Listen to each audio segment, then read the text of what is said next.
আমরা কোনো আলোচনার বিষয় রাখিনি, এমনি বলা হয়েছে ধর্ম প্রসঙ্গ। ধর্ম প্রসঙ্গ একটি বিরাট বিষয় এবং এর অনেক বিস্তার হতে পারে, অনেক দিক থেকে, অনেক দৃষ্টিকোণ থেকে ধর্ম প্রসঙ্গে আলোচনা হতে পারে। তো আমি দেখি, এখন আমি কিন্তু কিছু চিন্তা করিনি, যা মনে আসবে তাই বলবো। জামা কাপড়ে ঠিক এভাবেই আগে বলতাম এবং সেভাবেই আজকে বলছি। আমার যাদেরকে আমি দেখতে পাচ্ছি না, আসার সময় দেখলাম, এখন দেখা যাচ্ছে বাইরে অনেকে বসে আছে। তো তারা তো আমার কথা শুনবেন, শুনতে পাবেন আশা করি, কিন্তু আমাকে দেখতে পাবেন না। সেজন্য তাদের মনে যে দুঃখ হবে সেটার জন্য আমার খারাপ লাগে, কিন্তু কিছু করার নেই। তো মহাতীর্থক্ষেত্র ভগবান শ্রীরামকৃষ্ণের পদার্পণ ধন্য স্থান। এখানে তিনি ছোটবেলায় যখন এসেছেন জামাপুকুরে প্রথম কলকাতায়, এবং এই বাড়িতে রাজা দিগম্বর মিত্রের বাড়িতে শ্রীধরজি আছেন উপরে, তার পুজো করতেন। আমিও প্রথম দিকে কয়েক বছর ওখানে উপরে গিয়ে শ্রীধরজিকে দর্শন করে এসেছি। এখন আমার শিল ভাঙিয়ে উঠতে অসুবিধা হবে, সেজন্য আমি আর চেষ্টাও করিনি। তো আপনারা সবাই এসেছেন অনেক কষ্ট করে, অনেকে হয়তো অনেক দূর থেকেও এসেছেন।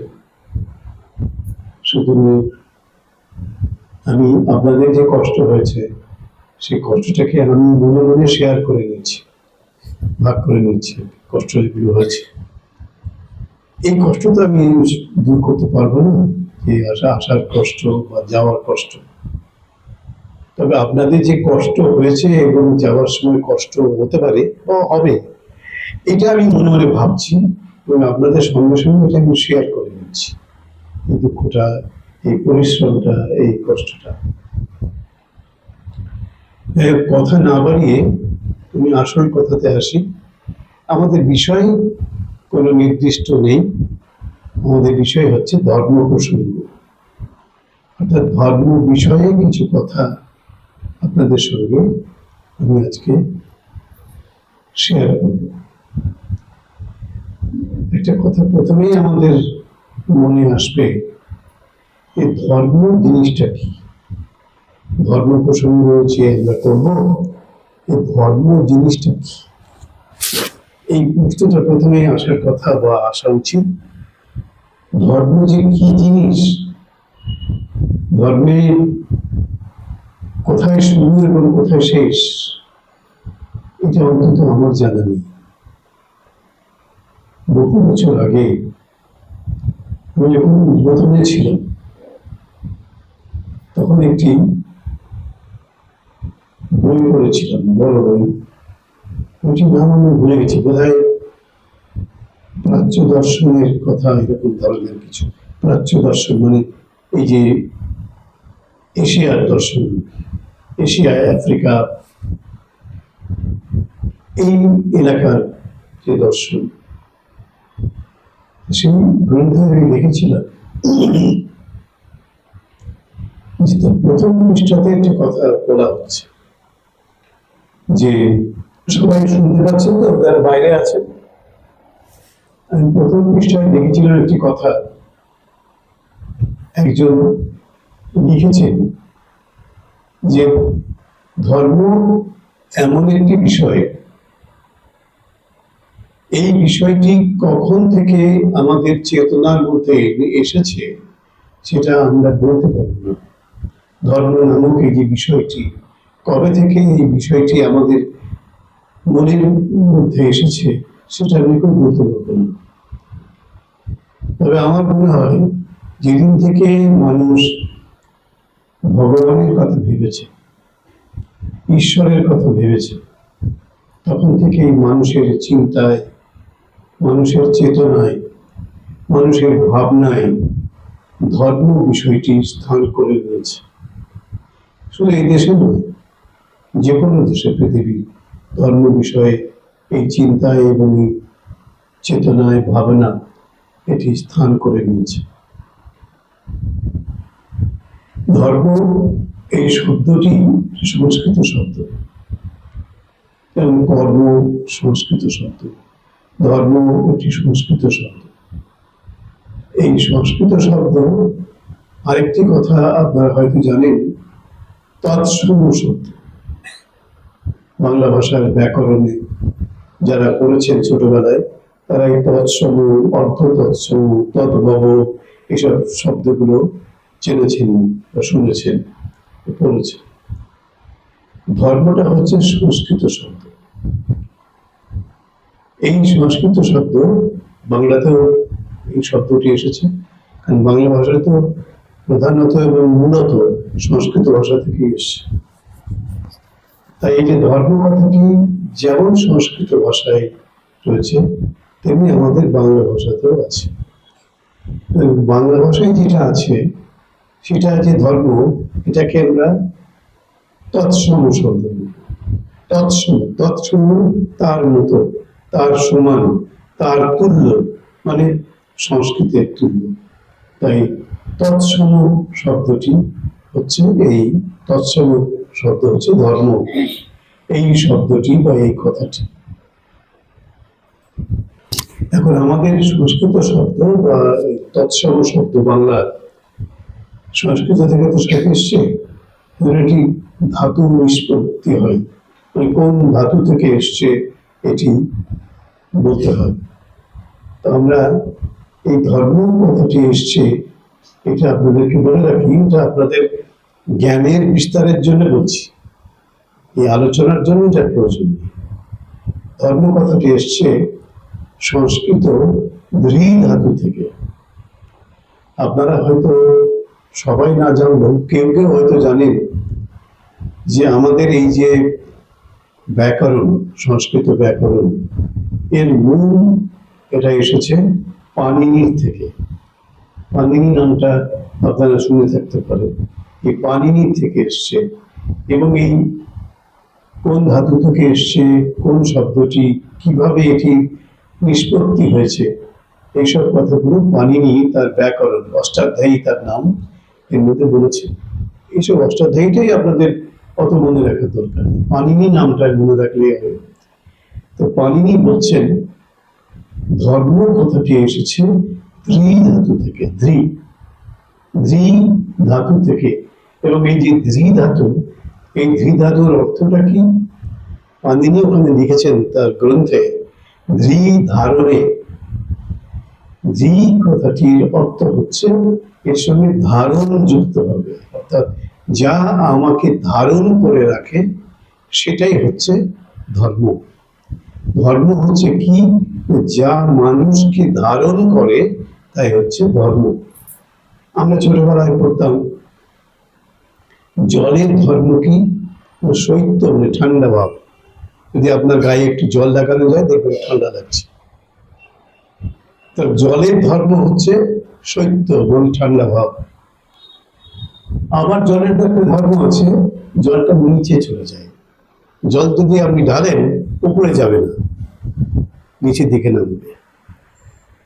জলের নিম্ন গতি, গতিটা, যাওয়াটা নিচের দিকে, নিম্ন গতি।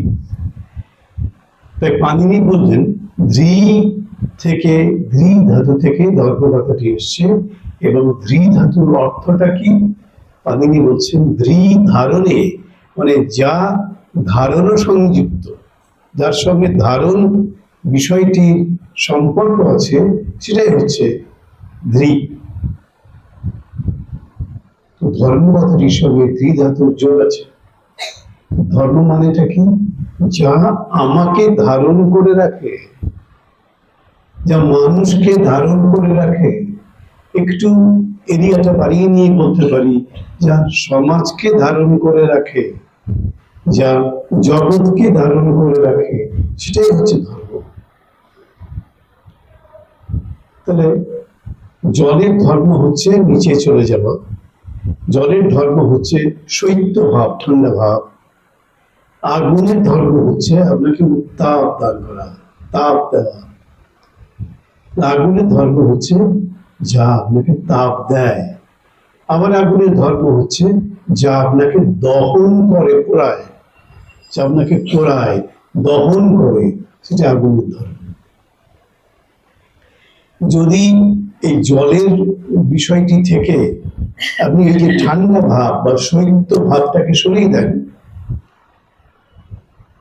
তাহলে আর জলের জলত্ব থাকবে না, কারণ জল তখন তার ধর্ম থেকে সরে যাবে, ধর্মচ্যুতি ঘটবে। তেমনি আগুনের ধর্ম হচ্ছে আগুন পোড়াবে, আগুন দহন করবে, আগুন উত্তাপ দেবে। এখন যদি আপনাকে একটা কেউ বললো এইটা হচ্ছে আগুন, বলে আপনার গায়ে ছোঁয়ালো, ঠান্ডা বরফের মতো, তখন ওটা আর যাই হোক ওটাকে আগুন বলা যাবে না, কারণ উত্তাপ নেই। ওটা আমাকে পোড়াতে পারছে না, আমার গায়ে জ্বালা ধরাতে পারছে না, সেজন্য ওটা আর যাই হোক ওটি তার নিজের ধর্ম থেকে বিচ্যুত, ওটি নিজের ধর্ম থেকে সরে গেছে। সেজন্য মানুষের একটা ধর্ম থাকবে, তো আগুনের ধর্ম দহন করা, জলের ধর্ম নিচে নামা, নিচে নেমে যাওয়া, বা শৈত্য ঠান্ডা ভাব। তেমনি আগুনের ধর্ম পোড়ানো, জলের ধর্ম ওইটা। তাহলে মানুষের একটা ধর্ম থাকবে। তাহলে মানুষের ধর্ম কি? জলের থেকে যদি জলের ওই শৈত্য ভাবটাকে সরিয়ে দেওয়া যায়, আগুন থেকে যদি আগুনের উত্তাপের ভাবটাকে সরায় বা পোড়ানোর ক্ষমতাটাকে সরিয়ে দিই, তাহলে ওটা আর যাই হোক আগুন বলতে পারবো না, অথবা ওটাকে জল বলতে পারবো না। মানুষের একটা ধর্ম আছে, যে জিনিসটা থেকে সরে গেলে মানুষকে মানুষ বলা যাবে না। যে জিনিসটা মানুষের চরিত্র থেকে, স্বভাব থেকে, মানুষের জীবন থেকে সরে গেলে আর মানুষকে মানুষ বলা যাবে না।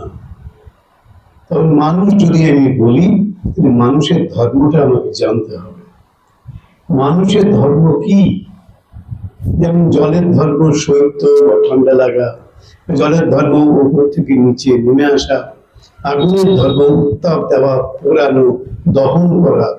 তুমি মানুষের ধর্ম হচ্ছে মনুষ্যত্ব। মানুষের চেহারাটা একজনের আছে, আমাদের সকলেরই আছে। যদি মানুষের মধ্যে মনুষ্যত্ব না থাকে, তাহলে তাকে বা আমাকে বা আপনাকে মানুষ বলা যাবে না, কারণ সে মানুষের যে মূল ধর্ম, যে প্রকৃত ধর্ম, সেই ধর্ম থেকে সে বিচ্যুত হয়ে গেছে। সেজন্য ধর্ম কথাটি খুব ব্যাপক। এবং পাণিনি বলছেন, প্রথম যিনি বৈয়াকরণ, গ্রামারিয়ান, তিনি হচ্ছেন পাণিনি। তার গ্রামারের নাম হচ্ছে অষ্টাধ্যায়ী। সেখানে তিনি বলছেন ধর্ম হচ্ছে যা ধারণ করে, ধারণাৎ ধর্ম ইত্যাহু। মহাভারতের মধ্যে কর্ণ পর্বে শ্রীকৃষ্ণ বলছেন ধর্ম কি? ধারণাৎ ধর্ম ইত্যাহু। ধারণ ক্ষমতা যুক্ত যেটা, সেটাই হচ্ছে ধর্ম। যা ধারণ ক্ষমতা যার আছে, ধারণ করে রাখে, মানুষকে ধারণ করে রাখে, সভ্যতাকে ধারণ করে রাখে, সমাজকে ধারণ করে রাখে, পরিবারকে ধারণ করে রাখে, সমাজ সংসার সবকিছুকে ধারণ করে রাখে, যে মর্মবাণী, সেটা হচ্ছে ধর্মের বাণী। এটাই ধর্মের বৈশিষ্ট্য বা ধর্মের বিশেষত্ব। এখন এই ভগবান শ্রীকৃষ্ণ, এই একটা নাম শ্রীকৃষ্ণ, ভয়ঙ্কর নাম। প্রায় 5,000 বছর কি তার একটু বেশি কম হতে পারে, এত বছর ধরে এই লোকটি, এই মানুষটি আমাদের জীবনের সঙ্গে এতটাই মিশে গেছে যে তাকে সরানো যেতে পারে না, প্রায় ধর্মের মতো হয়ে গেছে, সরানো যায় না। তো সেই কৃষ্ণ বলছেন মহাভারতে কর্ণ পর্বে, ধর্ম ধারণা ধর্ম ইত্যাহু। ধর্ম হচ্ছে যা ধারণ ক্ষমতা সম্পন্ন। ইয়াত সাত ধারণ সংযুক্ত, যেটি ধারণ সংযুক্ত, ধারণের কনোটেশন, ধারণের মর্ম যার সঙ্গে যুক্ত আছে, সম্পৃক্ত আছে, সেটি হচ্ছে ধর্ম। ধারণ করে অর্থাৎ যেটি সমাজকে ধারণ করে, মানুষকে ধারণ করে, আমাকে, আপনাকে, আমাদের সবাইকে ধারণ করে, সেটি হচ্ছে ধর্ম। এই ধর্ম বিষয়টি কিন্তু পশুর মধ্যে নেই, জানোয়ারের মধ্যে নেই, পাখির মধ্যে নেই, যেটা মানুষের মধ্যে আছে। সেটা কি? যদি আপনি বিচার করেন তাহলে দেখতে পাবেন যে মানুষের একটা বিচার করার ক্ষমতা আছে। ইংরেজিতে বলে ডিসক্রিমিনেশন, বিচার। এটা ভালো, এটা মন্দ, এটা গরম, এটা ঠান্ডা, এটা সত্য, এটা মিথ্যা, এইসব যে বিষয়গুলি, এগুলি মানুষই একমাত্র বিচার করতে পারে। যে ভালো মন্দ, সৎ অসৎ, ধর্ম অধর্ম, এটা কোনো পশুর বা প্রাণীর বা পাখির বিচার করার ক্ষমতা নেই, শুধু মানুষই পারে। এই ক্ষমতাটা শুধু ঈশ্বর মানুষকেই দিয়েছে। হ্যাঁ, মানুষকে দিয়েছে, কিন্তু এটাও সঙ্গে সঙ্গে বলতে বাধ্য হব, সব মানুষকে দেননি। অনেক মানুষ আমাদের মধ্যে ঘোরাফেরা করে, আমরা দেখি তাদের মধ্যে এই বিচার করার ক্ষমতাটাই নেই। কোনটা ভালো, কোনটা মন্দ, কোনটা খারাপ, কোনটা ভালো, কোনটা সৎ, কোনটা অসৎ, কোনটা ধর্ম, কোনটা অধর্ম, এই বিষয়টি অনেক মানুষের মধ্যে, চেতনার মধ্যে আসে না। সুতরাং যাদের মধ্যে আসে না তারা কি? তারা মানুষের চেহারা সম্পন্ন, ঠিক আছে, তারা মানুষ নয়। তাদের মধ্যে বিচার করার ক্ষমতা নেই, যাদের মধ্যে বিবেক বলে জিনিসটি নেই, তারা মানুষের চেহারা সম্পন্ন হতে পারে, কিন্তু তারা মানুষ সত্যিকারের অর্থে নয়, তারা মানুষ নয়। আমাদের একটি গ্রন্থ আছে সংস্কৃত ভাষায়, তার নাম হচ্ছে হিতোপদেশ। আপনারা শুনে থাকতে পারেন, হয়তো বইটা দেখেননি বা বইটা পড়েননি, কিন্তু নামটা শুনে থাকতে পারেন। আমরা মনে করি সব বাঙালির এটা শোনা উচিত। হিতোপদেশ একটি গ্রন্থ, তার মধ্যে অনেক শ্লোক আছে। এই শ্লোকগুলো কি? হিতোপদেশ। হিত উপদেশ, হিত মানে হচ্ছে ভালো, মানুষের উপকার হয়, মানুষের কল্যাণ হয়। এই আমাদের রামকৃষ্ণ মিশনের একটি আদর্শ আছে, স্বামী বিবেকানন্দ আদর্শটি আমাদের দিয়েছিলেন, আত্মনো মোক্ষার্থং জগৎ হিতায় চ। আমরা সন্ধি করে বলি জগৎ হিতায় চ, সন্ধি হয়েছে, জগৎ হিতায় চ, আত্মনো মোক্ষার্থং জগৎ হিতায় চ। নিজের মুক্তির জন্য সন্ন্যাসী তার জীবনটাকে উৎসর্গ করবে, আর কি করবে?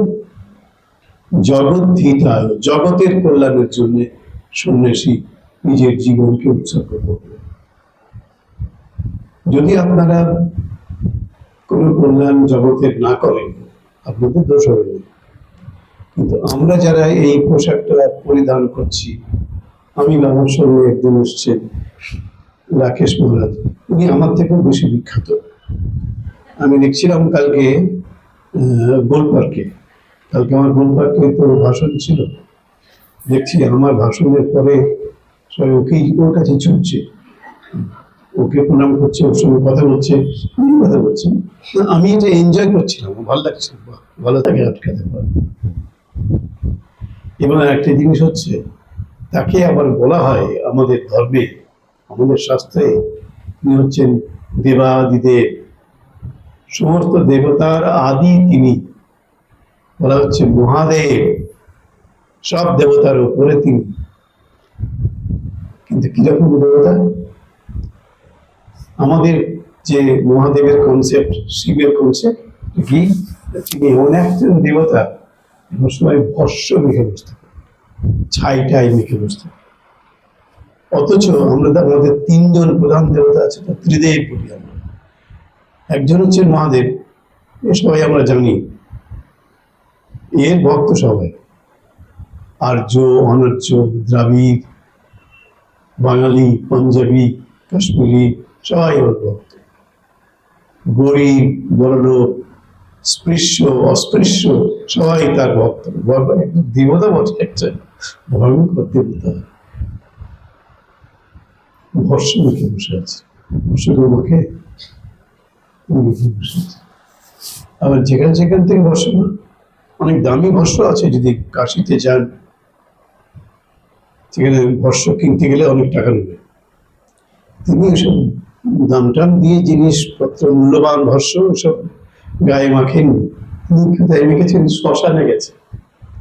শ্মশানে গিয়ে যে মরাগুলোকে পোড়ানো হয়েছে আমাদের হিন্দু মতে, সেই যে ছাই আছে সেই ছাইটা গায়ে পয়সা লাগেনি, বিনা পয়সায় পেয়ে গেছে। তাহলে ছাই মেখে বসে আছে, যে ছাইটাকে আমরা দূরে রাখি, গায়ে মাখি না। আর এই ছাইটা হচ্ছে দেবাদিদেব মহাদেবের প্রসাধন, কসমেটিক, যেটা প্রসাধনের সামগ্রী তার। অথচ অপরদিকে আর একজন দেবতা, তিনি হচ্ছেন ব্রহ্মা। ব্রহ্মার কোন ছবি আপনারা দেখেছেন? চুলটা কালো, ব্রহ্মার দাড়িটা কালো, চুলও সাদা, দাড়িও সাদা, সব সাদা ব্রহ্মার। আমিও ব্রহ্মাকে বলি, আগে বলতাম যখন বক্তৃতা করতাম কলকাতায়, বলতেন শাশ্বত বৃদ্ধ। জন্ম থেকে কেউ বৃদ্ধ হয়ে জন্মায় না, তো ব্রহ্মা বলে জন্ম থেকেই বৃদ্ধ হয়ে চলে গেছে। আমি বলতাম শাশ্বত বৃদ্ধ, সবসময় তিনি বৃদ্ধ, চুল পাকা, দাড়ি পাকা, সবসময় পাকা। কিন্তু দাড়ি চুল পাকা হলে কি হবে? গলায় মালা আছে, রত্নহার আছে, এসব আছে, প্রসাধন, ছাইটাই মাখবেন না, দামি প্রসাধন লিখেছেন। আর একজন আছেন, ইনিও খুব বিখ্যাত, হচ্ছেন নারায়ণ, বিষ্ণু, ব্রহ্মা, বিষ্ণু। তিনি আমার টপে আছেন। তার আবার সুন্দর চেহারা, অনেক রত্ন টত্ন গলায়, হাতে টাতে সব করেছেন, অলঙ্কার, মূল্যবান অলঙ্কার, মহামূল্যবান অলঙ্কার। তার স্ত্রী হচ্ছেন লক্ষ্মী দেবী, ঐশ্বর্যের যিনি অধিষ্ঠাত্রী দেবী, সম্পদের যিনি দেবী, সেই মহালক্ষ্মী, মহালক্ষ্মী তার স্ত্রী, তার সহধর্মিনী। তার আবার নারায়ণের খুব প্রসাদন আজকে যেসবগুলো আপনারা ব্যবহার করেন না, অনেক সুন্দর সুন্দর গন্ধ টন্ধ আসে, আমি এসব সহ্য করতে পারি না, এই গন্ধ টন্ধ দিও না, সহ্য করতে পারি না। তার আবার খুব সুন্দর। আর দেখুন ব্রহ্মার ওই বুড়ো লোকরা, সে বুড়ো হাবড়া, শাশ্বত বৃদ্ধ, সে আবার গলায় হারটা পড়েছে, একটু সেন্ট পারফিউম সব লাগিয়ে টেকিয়েছে, দাড়িতেও হয়তো একটু লাগিয়েছে, জানি না, দাড়ির মতন লাগিয়ে টেকিয়ে থাকতে হবে। নারায়ণ তো তুলনায় হয় না, সবকিছু নিয়ে সুন্দর পোশাক টোশাক পরে। কিন্তু দেবাদিদেব মহাদেব দেখুন, এ হচ্ছে আমাদের ধর্ম। জগতের ঈশ্বর তিনি, জগদীশ্বর মহাদেব, দেবাদিদেব। তার স্ত্রী অন্নপূর্ণা, মা দুর্গা, তার স্ত্রী, তার সহধর্মিনী, জগতের ঈশ্বরী তিনি। আর তার স্বামী হয়েও তিনি ভিখারি, তিনি ভিক্ষাপত্র নিয়ে তার স্ত্রীর কাছে যাচ্ছেন, অন্নপূর্ণার কাছে। কাশীতে মা আছেন অন্নপূর্ণা, অন্নপূর্ণা তাকে ভিক্ষা দিচ্ছেন। এই কনসেপ্ট, এই ধারণা একমাত্র আমাদের ধর্মে আছে। আমি কোনো ধর্মের প্রতি কোনো বিরূপ ভাব পোষণ করি না, কিন্তু আমি বলছি যে একমাত্র আমাদের ধর্মে আছে জগতের ঈশ্বর যিনি, সর্বশ্রেষ্ঠ দেবতা, দেবাদিদেব যাকে বলা হচ্ছে, মহাদেব যাকে বলা হচ্ছে, তিনি ছাই মেখে বসে আছে। থাকেন কোথায়? কৈলাসে। কারণ কৈলাসে কেউ ঢুকতেই পারছে না। এখনো চেষ্টা করছে, চীন চেষ্টা করছে কৈলাস মধ্যে ঘাঁটি কাটতে পারছে না।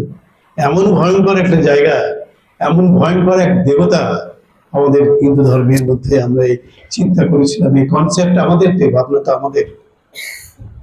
এখনো পর্যন্ত কেউ কৈলাস ক্রস করতে পারছে না। বিজ্ঞান এত উন্নতি করেছে, চীন চেষ্টা করছে, পারছে না। মহাদেব ওখানে বসে আছেন, তাকে কেউ অতিক্রম করতে পারবে না, বসে আছে। জগতের ঈশ্বর যিনি, যার স্ত্রী হচ্ছেন জগতের ঈশ্বরী মহাদেবী, দুর্গা বলুন, অন্নপূর্ণা বলুন, তিনি ইচ্ছে করলেই তার ছাই মাখার দরকার নেই, তার ভিক্ষা করারও তার দরকার নেই। তিনি ভিক্ষা করছেন, ভস্ম মেখে তিনি ভস্ম বিভূষিত আনন্দ হয়ে তিনি বসে আছেন।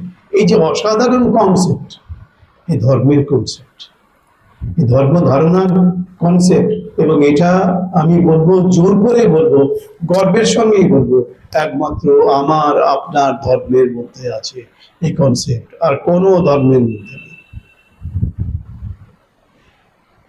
তো শিবকে এখন ছেড়ে দিচ্ছি, নারায়ণকেও ছাড়ছি, আর ব্রহ্মাকে তো আগেই ছেড়ে বসে আছি, কারণ শাশ্বত বৃদ্ধ, বুড়ো টুড়োকে নিয়ে যাওয়ার লোকের অত ইন্টারেস্ট থাকে না। যদি আপনাদের কারো থাকে সেটা আমাদের কথা, আমার মনে হয় না কারো বুড়োকে নিয়ে ইন্টারেস্ট থাকবে। তো এখন নিয়ে আরেকটু জায়গাতে যাচ্ছি, এই ধর্মের ভাবনা বলতে গিয়ে অর্জুনকে ভগবান শ্রীকৃষ্ণ মহাভারতের মধ্যে বলছেন কর্মপর্বে, ধারণাত ধর্ম ইত্যাহু, যা ধারণের সঙ্গে সংযুক্ত সেটি হচ্ছে ধর্ম। ইয়াৎ স্যাৎ ধারণা সংযুক্ত ধর্ম ইতি নিশ্চয়, যার সঙ্গে এই ধারণ করার ব্যাপারটি থাকবে, জেনে রাখবে, সেটি ধর্ম। আমাদের ভগবান বলেছেন, ভগবান শ্রীকৃষ্ণ, যাকে হাজার হাজার বছর ধরে আমরা স্বয়ং ভগবান বলে মেনেছি, এবং আমাদের শাস্ত্র গ্রন্থে বলা হচ্ছে কৃষ্ণস্তু ভগবান স্বয়ং। সব থেকে বেশি ভক্ত হচ্ছে কৃষ্ণের, এখানে দেখবেন সবসময় কৃষ্ণের ভক্ত আর শিবের ভক্ত। তো স্বামীজি বললেন, শিব এমন একজন দেবতা, তিনি দেবাদিদেব, তিনি তার বুড়ো ষাঁড়, দেখুন একটা ভালো বাহন নিতে পারতেন। বিষ্ণু নারায়ণ একটি গরুর পাখি কিনেছে, একটা পক্ষীরাজ, গরুর কি বলা হয়, পক্ষীরাজ, পক্ষীরাজ থেকে বিষ্ণু নিয়ে নিয়েছে। সব থেকে সুন্দরী, ঐশ্বর্য ধনের অধিষ্ঠাত্রী দেবী লক্ষ্মী, তাকে বিষ্ণু নিয়ে নিয়েছে। শিব তো সব ওদিকে ভূক্ষেপই নেই, ব্রহ্মাও নিয়েছেন, তিনিও কিছু ভালো কিছু পেয়েছেন তা না, কিন্তু বুড়োটার কে আর কে কিছু পাননি, কিন্তু তিনিও একটা নিয়েছেন। শিব কিছু নেননি, কিন্তু শিবকে নেওয়া হয়েছে, শিবের জন্য পাগল হয়ে গেছে সতী, সত্যযুগের ঘটনা। দক্ষ কন্যা সতী, অসাধারণ রূপবতী, প্রজাপতি দক্ষের সব থেকে ছোট কনিষ্ঠা কন্যা, অনেক গুণ তার, পরমা সুন্দরী। তিনি আবার শিবকে পছন্দ করে দিয়েছে, শিব পছন্দ করেননি তাকে, তিনি শিবকে পছন্দ করেছেন, এবং শিবকে ওই বুড়ো লোকটাকে বাধ্য করেছেন তার কাছে আসতে, তার ভালোবাসার বন্ধনে ধরা দিতে শিবকে বাধ্য করেছেন। ভালোবাসা একটা ভয়ঙ্কর জিনিস, তো শিবকে বাধ্য করেছেন। আমাদের ধর্মটা হচ্ছে এই, ধর্মের মধ্যে একটি জিনিস হচ্ছে ভালোবাসা। ভালোবাসা আপনার থাকে, তাহলে ধর্মের সঙ্গে আপনি যুক্ত থাকবেন। যে ভালোবাসায় হোক, যে কোনো ধরনের ভালোবাসায় হোক, যদি ভালোবাসা থাকে তাহলে জানবেন আপনি ধর্মের কাছাকাছি আছেন। ভালোবাসার রকম ফের আছে, উৎকৃষ্ট ভালোবাসা আছে, নিকৃষ্ট ভালোবাসা আছে, মাঝখানের ভালোবাসা আছে, কিন্তু ভালোবাসাটা হচ্ছে ধর্ম একটা লক্ষণ। স্বামী বিবেকানন্দ বলছে, ধর্মের সংজ্ঞা দিতে গিয়ে বলছে, সেলফলেসনেস ইজ রিলিজিয়ন। ধর্মটা কি? নিজেকে মুছে ফেলা, নিজেকে মুছে দেওয়া।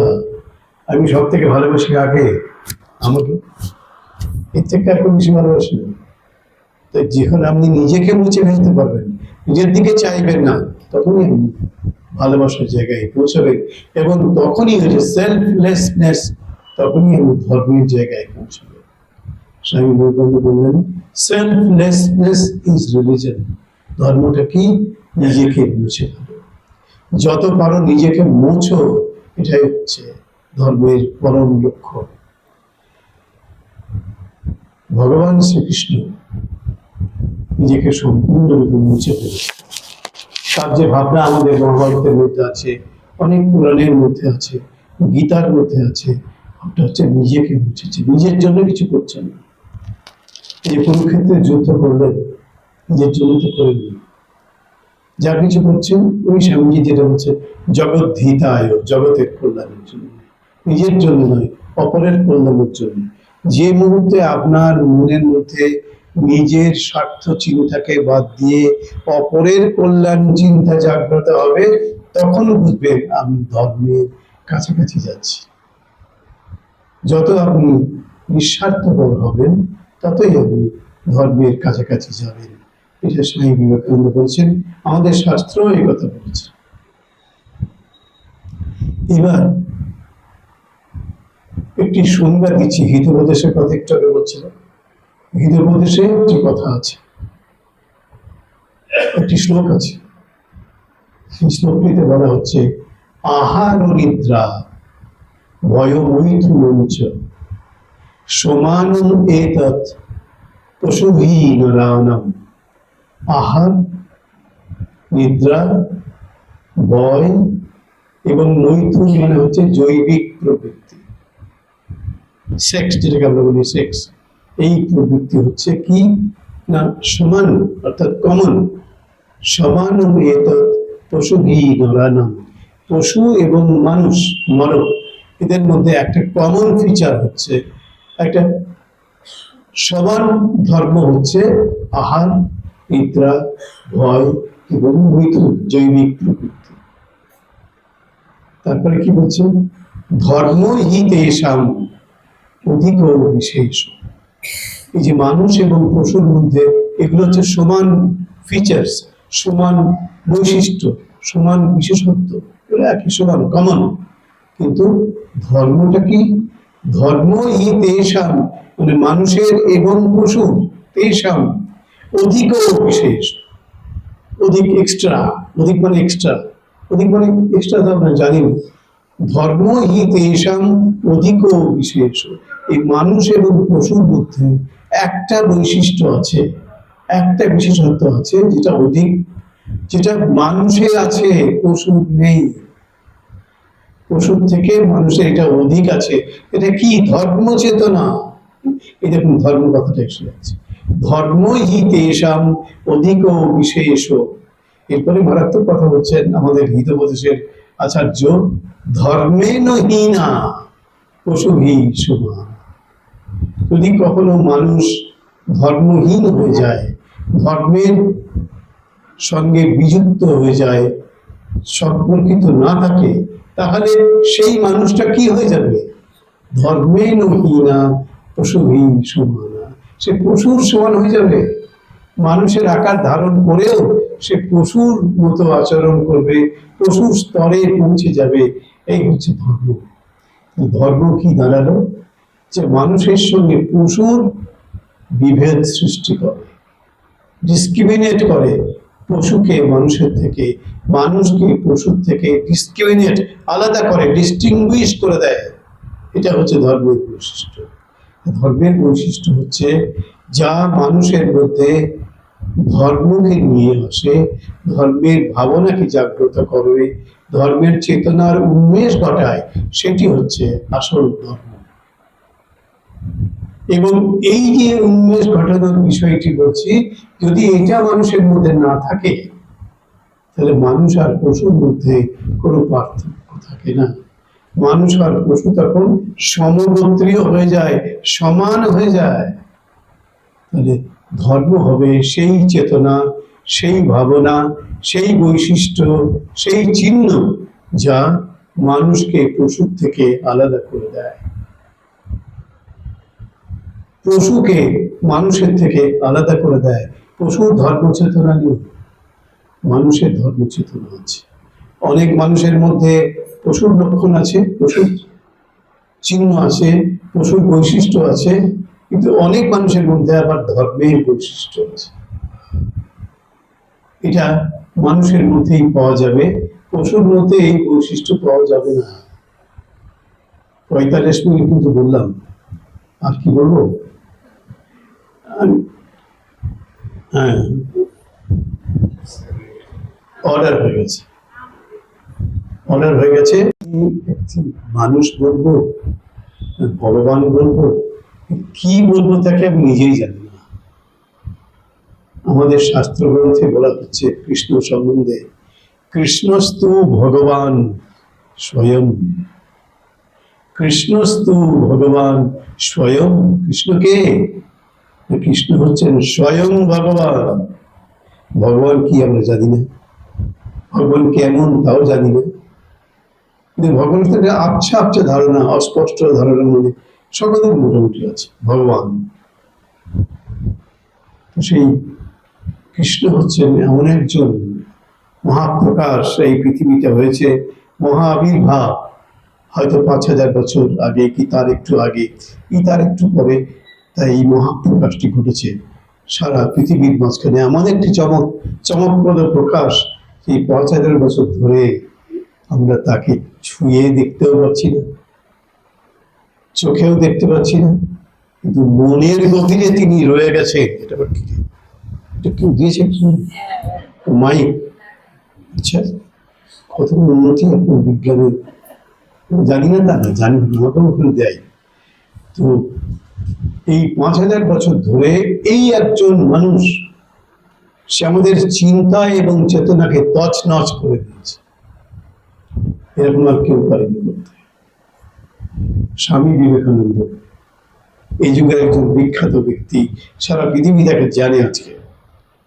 তিনি বলছেন এই 3টি জিনিস কেউ আমাদের জীবন থেকে সরাতে পারবে না। কাকে, কোন জিনিসগুলোকে? বলছে একটা হচ্ছে ওই যে বুড়ো শিব, তিনি বুড়ো ষাঁড়ের ওপরে চেপে ঘুরে বেড়াচ্ছেন সেই কাশ্মীর থেকে কন্যাকুমারী পর্যন্ত আমাদের দেশে, ভারতবর্ষে। একে কেউ সরাতে পারবে?